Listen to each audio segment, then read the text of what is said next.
Oh my goodness me, I've been tagged.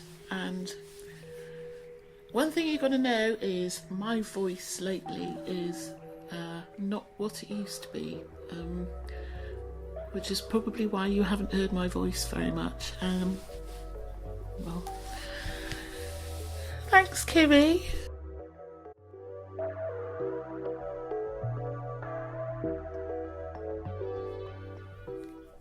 Leatherjackets, they were my first problem. I found these grey worms, and I am really somebody who absolutely loathes killing anything, even things I'm frightened of. I just don't like killing.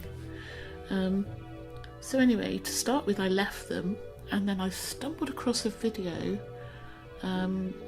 because I was binge watching lots and lots of gardening videos as I was digging the soil over and weeding, and generally getting exacerbated by every time I weeded they came back again, and before I could move on to the next patch, and then it ended up being like spinning plates. Anyway, digression.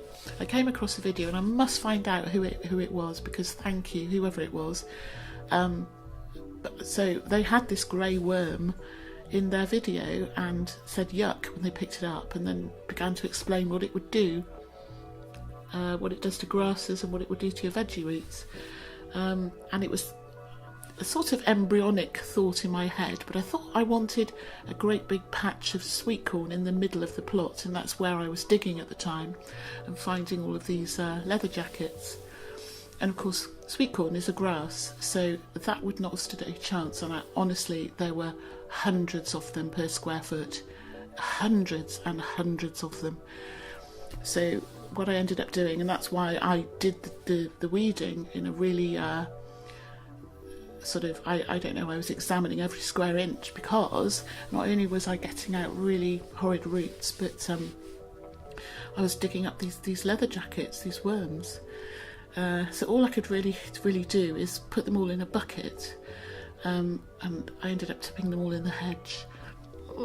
I did squish some of them when I got a little bit more, I don't know, I got so fed up with seeing them. And then later on I was finding lots of these little red, I don't know, the little red jewel type things. So I had to look up what that was, and sure enough, it was leatherjacket pupa. I will try this summer to collect photos of all these creepy crawlies, because I think this is really helpful for everybody else to know what you're up against when you take on an allotment. It's just not like a garden at all. Slugs we all knew about. I had no idea they were going to attack so ferociously. There were thousands of them all through summer. So because I took my plot on in May, everything was up and running around me. Everybody had their veg growing, everybody had their plots dug over, and I was so anxious to get something planted. Well, the first thing I put in actually was some pots of herbs that I bought from a garden centre for nothing else other than to cheer myself up, and they were lovely. I got some lavender and a few plugs of parsley, which ended up taking off like a rocket. Parsley was one of my successes, actually. Or they do say, you know, focus on your successes, not your failures. No, really, I had a very big failure right at the very beginning. The first thing I did was I planted some peas. And of course, all I'd done is dug over the bed. I didn't have any fertiliser, didn't have any amendments, nothing at all, no compost, nothing. So I just stuck some peas in the ground, put some net over, stuck some sticks with them, and wanted to see what would happen. I didn't have a greenhouse. I've got very little space at home to grow things in, so all of my seeds had to be sown pretty much the first week of taking on the plot. My whole living room was taken up by seedlings and planted seeds and pots, and I didn't have propagators. I just used cling film. And it's interesting that Terry's come up with the recycling thing, because actually that's all I had, you know, like mushroom boxes and ready meal boxes and things like that.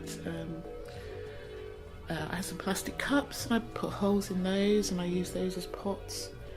And then eventually I found lots of things in Wilko, but honestly, I had no idea I was going to get the allotment so quickly, and I had nothing, absolutely nothing. So yeah, peas. Well, let me go back to that. Peas. I'm going to try them again this year, because it's no good having something that didn't work properly and just throwing it over your shoulder and never doing it again. You have to go back to it and start again. I have no idea still to this day what happened, but they grew to about a foot tall and all of them just went yellow. Totally yellow. No idea what that was. I don't know whether it was the fox peed on them or they got a disease. So I dug one up and I had a look at the roots and I thought, oh, you've got all these bubbles all over your roots. What's wrong with you? And I thought that was what the problem was. And it turned out that was really beneficial because those are the nitrogen nodules. So, you know, I learned something from that mistake. Anyway, I felt so embarrassed because all I had was my herbs and peas for a good couple of weeks. So because of the embarrassment, I think peas have to be my biggest disaster. And I know you're all going to shout at me saying, peas are the easiest thing to grow. But, no, peas.